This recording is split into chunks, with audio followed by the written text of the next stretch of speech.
Hello everyone, welcome to Apti Plus Academy for Civil Services. This is a video on daily topic-wise news analysis where I'll be covering the news from two important newspapers, that is Hindu and Indian Express. So I'll try to cover the most important news of the day, and additionally I'll be supplementing the content with some relevant information that can help you in prelims and mains examination. So let's get started with the topic first. Today is 27th of February. The first topic is NSO projections for India GDP growth. The second is state elections that was recently announced by the Election Commission. The dates has been announced by the Election Commission. Now the third is US welcome India-Pak ceasefire agreement. The second last topic, vaccination drive for the other category very soon because government is coming up with the vaccination process from 1st March itself. And the last is IT intermediary guideline digital media ethics code rule 2021. So these are some of the important topics that we are covering today. And apart from this, we'll have some MCQs question at the end of this session so that it can help you in the upcoming prelims examination. So without any further delay, let's get started with the first news. That is NSO projections for India GDP growth. So this is there in the Hindu newspaper and the topic is relevant for General Studies paper 3. और अगर बात करें NSO और GDP के जैसे projections हैं सो NSO से कई बार यूपीएससी ने प्रीलिम्स में भी क्वेश्चंस पूछे हुए हैं how NSO work under which office it work so make sure आप इस तरह के जो बेसिक्स पॉइंट्स हैं उनको कवर कर पाएँ. Now, according to the latest data, which was being recently released by the National Statistical Office, so Indian economy would resurface to the growth territory जो थर्ड क्वार्टर की फिजिकल ईयर में देखी गई है 2021 में. So this would be clocking to 0.4% rise in the GDP. तो basically अगर quarters में बात करें क्योंकि क्वार्टर 1 और क्वार्टर 2 की जो परफॉर्मेंस थी वो काफ़ी पुअर थी, राइट. सो डेफिनेटली जो आने वाले क्वार्टर्स हैं उसमें इंप्रूवमेंट देखी जा रही है. At least we are seeing a marginal increase. बहुत अच्छी परफॉर्मेंस नहीं कह सकते बट पॉजिटिव नोट पे ये है कि पॉजिटिवली ग्रो कर रही है इकोनॉमी. जीडीपी में जो कॉन्ट्रीब्यूशन है वो they're continuously they're on the positive side. Now what was the performance of the GDP previously? अगर बात करें the first quarter it sank by 24.4% negative growth में. Now and again 7.3% in the revised data. जिस तरह से कोविड-19 की जो pandemics हुई again the lockdown was there, some of the stringent lockdown that was there in the globe. India was one among them. And basically अगर NSO की जो revise data उसके मुताबिक आप चले so it has at advance national income estimate for financial year 2021 जिसने project किया है कि 8% डिक्लाइन ऑलरेडी जीडीपी में हो सकती है. This was being projected and compare to the 4% growth which was seen in financial year 2020. Now NSO has earlier estimated कि जो 7.7% की जो श्रिंकरेज है वो फाइनेंशियल ईयर 2021 के लिए हो सकती है. So these were some of the predictions that was coming from the an organisation which knows government in and out. तो इनको काफ़ी अच्छे से पता होता है सारे सेक्टर्स की सर्वे करने के बाद they give the projections and how the economy is going to perform. Now they said there would be V shaped recovery. अगर बात करें फाइनेंस मिनिस्ट्री की तो फाइनेंस मिनिस्टर ने ये कहा था कि 0.4% this would is the real GDP growth, right. You know there are real GDP, nominal GDP, so there are two types of different three basically. तो ये ग्रोथ क्वार्टर 3 में अगर बात करें तो पेंडेमिक के बाद जिस तरह से पॉजिटिव ग्रोथ रेट्स देखने को मिली है at least we are there on the 0.4 only. This is the percentage that we are as of now. तो रिफ्लेक्शन जो है दैट स्ट्रेंथन शोज कि वी शेप रिकवरी इंडिया में हो रही है and it has begun from the quarter 2 itself. तो अभी quarter 3 and even in the quarter 4 so the things would improve और जो आने वाले financial year है उसमें और ज़्यादा इकोनॉमी रिकवरी हो सकती है. So almost एक साल में काफ़ी चीज़ें बदली हैं and this will take another 1 year to come to the pre-COVID levels. Now sector wise growth की अगर बात करें so the farm sector has remained resilient. As you know जब फर्स्ट क्वार्टर्स में जब रिजल्ट्स आई थी उसमें भी ये देखा गया था कि farm sector was the only sector which has perform in the positive sort after recording 3.3%. This was on the positive side and 3% rise in the first 2 quarters, right. And NSO ने ये भी एक्सपेक्ट किया है कि जो 2 अलग sectors हैं अगर बात करें खास करके जीवीए के कंट्रीब्यूशन में ओवरऑल होलिस्टिकली अगर देखोगे तो agriculture 3% and electricity gas and water utilities this sum ups to 1.8%, right. और ओवरऑल जीवीए जो है that is expected to contract by 6.5% in last year led by 18% dip in trade क्योंकि lockdown के बाद trades were not possible. The hotel and the other services, खास करके hospitality से related जो सेक्टर्स हैं उनमें भी बहुत हद तक गिरावट देखी गई। This is 10.3% decline. कंस्ट्रक्शंस में भी काफ़ी ज़्यादा they have been fall. Mining, manufacturing, these all are not contributing to the GVA and even they are negatively performing, right. तो ये सेक्टर्स जो है वो काफ़ी नेगेटिवली परफॉर्म कर रहे हैं। In quarter three, manufacturing, construction, financial, real estate, and professional services stacked to turn growth for the first time in the first two bad quarters. So, ये जो सारे sectors हैं जो मैंने आपको यहाँ पे बताया, these are taking some improvement, but again, it will take 2 more quarters to see the improvement. Now coming to the other news, this talks about state election announced by the state election commissions. So the elections date for the 3 states has been recently announced, and this topic is important for your general studies paper 2. Possibility वो elections के बारे में आपसे नहीं पूछेंगे, but जो functioning है election commissions की, ये election commission किस तरह से function कर रही है, एक analytical question यहाँ पे पूछे जा सकते हैं. So the Election Commission of India has recently announced कि जो State Assembly के जो elections है, that is scheduled for Tamil Nadu, Kerala, West Bengal and Assam and the Union Territory of Puducherry, because recently वहाँ पे जो majority party थी, no confidence motion वहाँ पे हो चुका है and there's no more government, president rule वहाँ पे imposed है भी. So these are the 4 state and 1 union territories where the election would be conducted. So the election would be held between March 27 to April 29. So this is a duration between which all the election in the state would be concluded. And the counting of the votes would be held together on May 2. So May 2 is a date which the Election Commission has already notified. और elections की जो process है मैं आपको हर states में किस तरह से काम करेगी, we'll see that.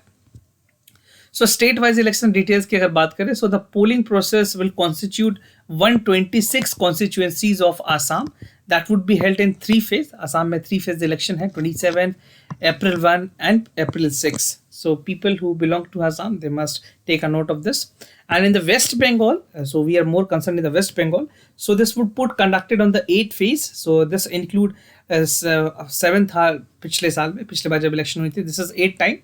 And the dates, you can note the date here, and there are total 294 constituencies, right? So West Bengal में total 294 constituency, it's a big constituency. और केरला की अगर बात करें तो total seats in Kerala is 140, Tamil Nadu 234 and Puducherry has 30, right? So this would be held on the single phase on April itself. Now this is an infographic जो मैंने आपको बातें बताई. If you can summarize it, a quick recap on that. Tamil Nadu 234, Assam 126, West Bengal 294, Puducherry 30 and Kerala 140. So these are with the dates that is being provided. और election commission का कहना है कि they would take all the arrangement that is required considering COVID-19 safety measure and guideline, right? So this is how they would be conducting the entire election process in the country. Now the other news, that is US welcome India-Pak ceasefire agreement. So a bit of improvement in the India relationship with the Pakistan. So this can be important for your general studies paper 2, bilateral regional grouping and agreement involving India's effects and interest. So यहाँ पे कुछ बहुत important agreements हुई हैं India और पाकिस्तान के बीच में और जिसको यूएस ने वेलकम किया है. So United States have welcomed and they have announced कि जो इंडिया और पाकिस्तान ने जिस तरह से ऑब्जर्व किया था 2003 की जो सीज फायर वॉलेशन है along the line of actual control, उसमें कुछ चीज़ों की जो खास करके the level of agreement which is coming with these two countries is very significant. So the US government has called कि जो दोनों countries है they have built up their progress and the State Department of United States encourage the reduction in tension and violence along the line of control. So line of control में जो problem persistence है, this is not for the first time, it already had happened in the history. So US की जो State Department है, basically State Department वहाँ की Home Department होती है जो internal security को देखती है. तो उनके मुताबिक they want कि दोनों कंट्री के बीच में एक म्यूचुअल अंडरस्टैंडिंग हो, एक अच्छे रिलेशनशिप हो, right, being the immediate neighbour. और अभी जो जोए बिडेन की गवर्नमेंट है, जो प्रेसिडेंटशिप है जोए बिडेन की, he is working toward all multilateral organism, खास करके ऑर्गेनाइजेशन की अगर बात करें, so he is taking care of it.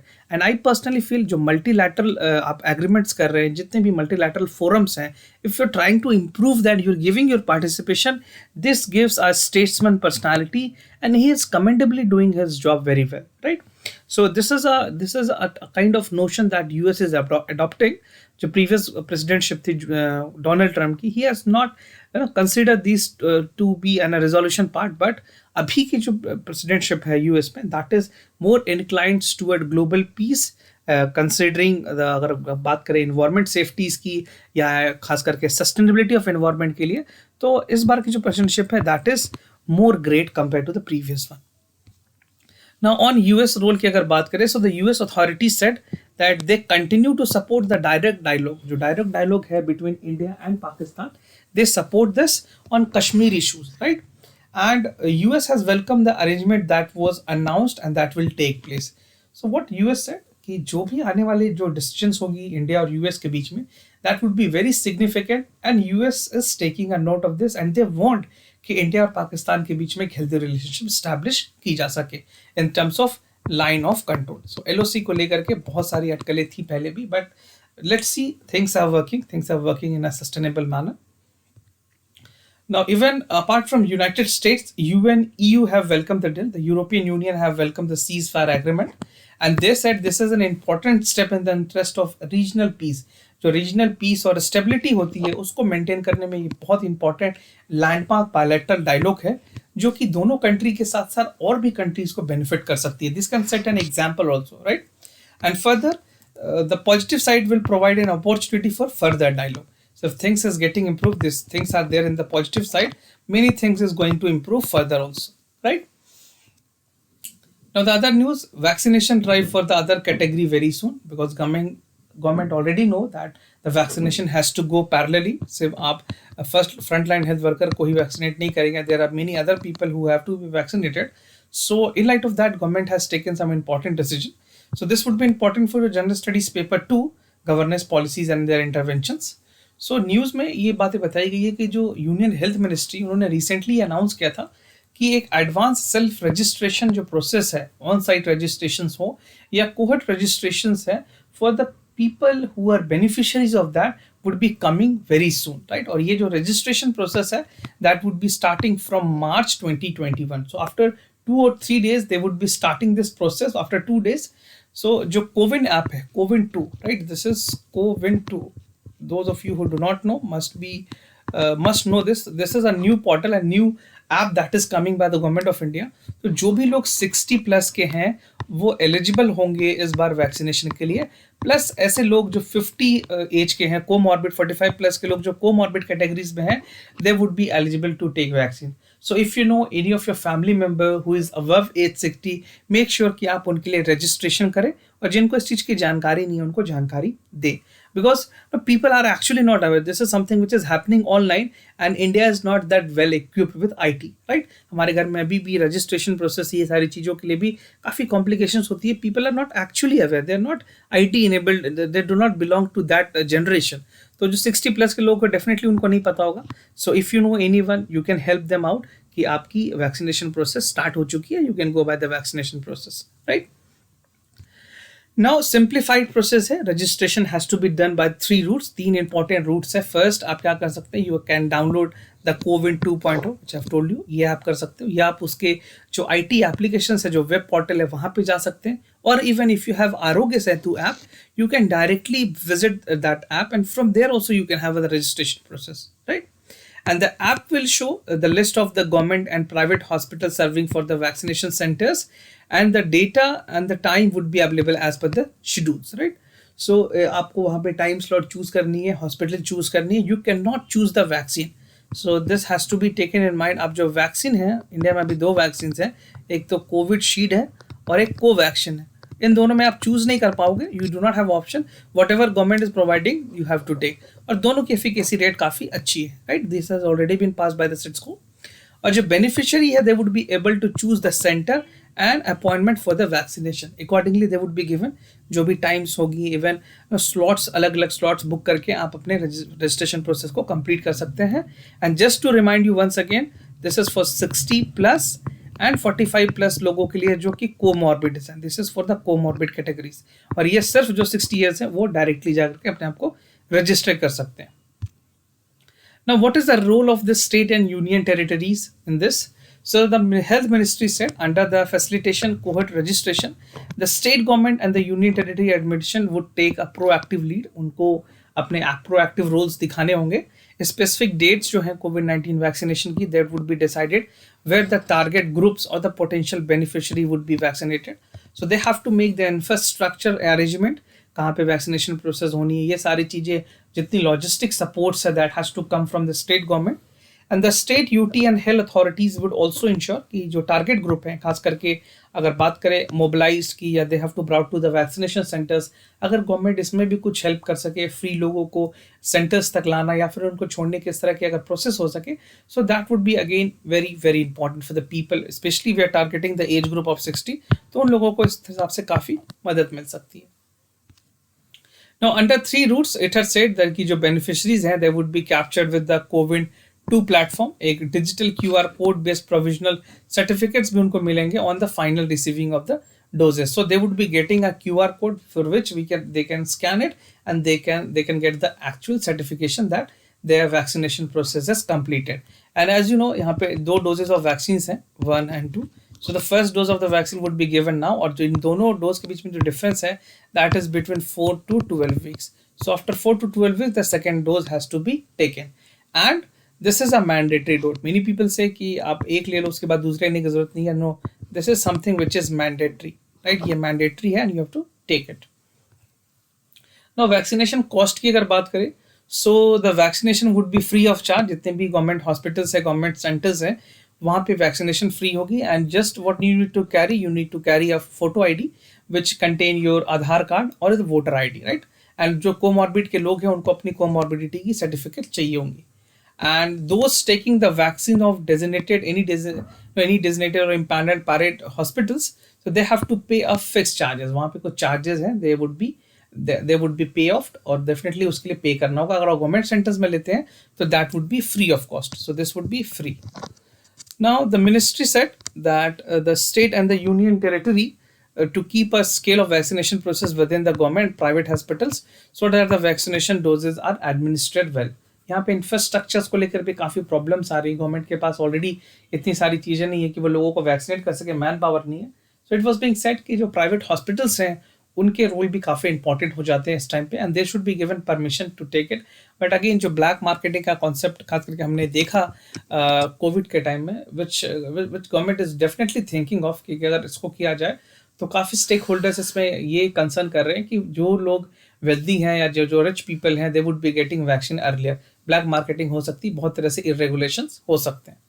Now the employment certificates और the official identity card, either birth and date and proof would be required for the healthcare and frontline health workers. So for frontline health worker उनकी employees ID चाहिए होगा ताकि वो prove कर पाएं वो frontline health worker के category से बिलोंग करते हैं।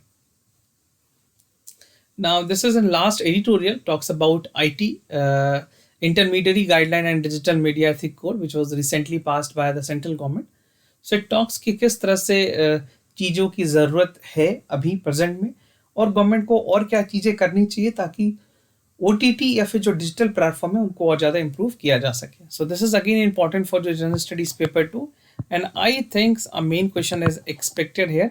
प्रीलिम्स में भी definitely this is very important topic. Now, the central government has recently enacted the information technology, that is intermediary guideline for digital media ethics code. This is ethics, so आपके general studies के paper 4 में, ethics के paper में भी काफ़ी ज़्यादा important हो सकती है, right. So this is the rule. यहाँ पे ये जो रूल है ये एम करती है कि जो ऑब्नॉक्शियस ऑनलाइन कंटेंट है उनको किस तरह से, खास करके जो वायलेंट कंटेंट है, वल्गैरिटी वाले कंटेंट है, अडल्ट कंटेंट है, that should need to be preserve. उनकी जो कॉन्स्टिट्यूशनल वैल्यू है इंडिया की, या जो freedom of speech and expressions है, उसके जो कोर एसेंस है वो होने चाहिए। आप किसी भी तरह के नॉन वायलेंस नहीं प्रमोट कर, किसी तरह के वायलेंस नहीं प्रमोट कर सकते हो, right. Violence should not be there, or any vulgarity should not be there in the content that is being shown or expressed in any platform, in any online media. So this is what the regulation is all about. Now coming to the aim of the rule, ये जो rule बनाई है government ने उसके क्या क्या rules हैं. So this provide that they try to create a much needed level playing field between the online news platform, जो ऑनलाइन प्लेटफॉर्म है, मीडियाज हैं, उनके लिए, खास करके ऑनलाइन और टेलीविजन न्यूज़ मीडिया है, इनके लिए it is very no urgently needed कि जो ऐसी चीज़ें जो नेशनल इंटरेस्ट पे नहीं है उसको ना दिखाया जाए. And it also tried to bring an online news portal within the ambit and courts ethics of the governor print media. तो प्रिंट मीडिया को भी इसके ambit में रखा गया है डिजिटल मीडिया के साथ साथ. Now this was also overdue because जो reckless जिस तरह से responsibility continued है इस प्लेटफॉर्म पे, they need to be adequately addressed because definitely we need a regulatory body to monitor the content that is being shown to the citizen. Now OTT की अगर बात करें, over the top platform जो है, they have this, they together should be given some code because यहाँ पे classification की गई है कि क्या मैकेनिज्म होनी चाहिए अडल्ट नॉन एडल्ट कंटेंट पे. ऐसे जो अडल्ट जो कंटेंट खास करके नेशनल इंटरेस्ट में नहीं है, that is not on the spirit of the constitution, that should be taken stringent actions, right. Now 3 level of grievances has already been there. So मैंने आपको कल भी बताया था किस तरह से ग्रीवांस रेड्रेसल मैकेनिज्म होंगे. फर्स्ट 2 लेवल जो हैं वो खास करके ओटीटी प्लेटफॉर्म है, न्यूज़ मीडिया है, वो अपने से चीज़ों को सेल्फ रेगुलेट करेंगे, उनके पब्लिशर्स होंगे. और लास्ट अगर चीज़ें रिजॉल्व नहीं होती हैं, so they would be central government, they would be oversizing the committee. So सबके ऊपर होगी सेंट्रल गवर्नमेंट जो सारी चीज़ों को परव्यू करेगी, right. And the policy proposed to require publishers to appoint grievance redressal officer. Her publisher को खास करके अपने ग्रीवांस और रेड्रेसल ऑफिसर मंगाने होंगे. इससे पहले अगर आरटीआई जब आई थी, आपको ध्यान होगा, आरटीआई में there is a nodal officer, right. So एक इन्फॉर्मेशन ऑफिसर होते हैं जो कि हर ऑफिस में डेजिग्नेट किए जाते हैं, उनको इन्फॉर्मेशन प्रोवाइड करना मैंडेटरी होता है. Now in the grievance redressal also there would be grievances redressal officers, also they would be known as GRO, right. grievance redressal officers होंगे.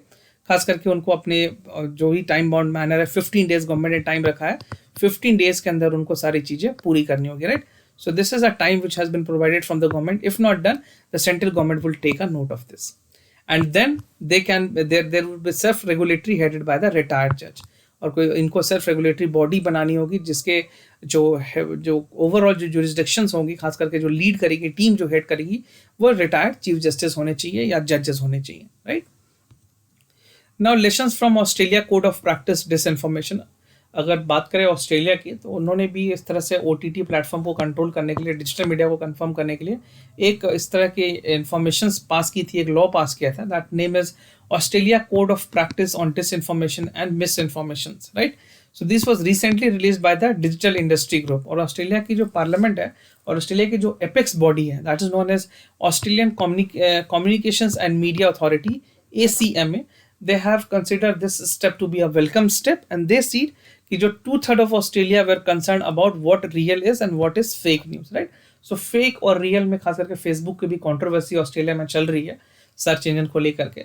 So they definitely have taken this action because they don't want कि किसी तरह के जो misinformation है, mal practices है, वो country में prevalent हो, राइट. और इंडिया के कंसर्न में भी उन्होंने सपोर्ट किया है कि इंडिया ने जो खास करके रूल्स पास किया है, that is on the spirit of the democracy.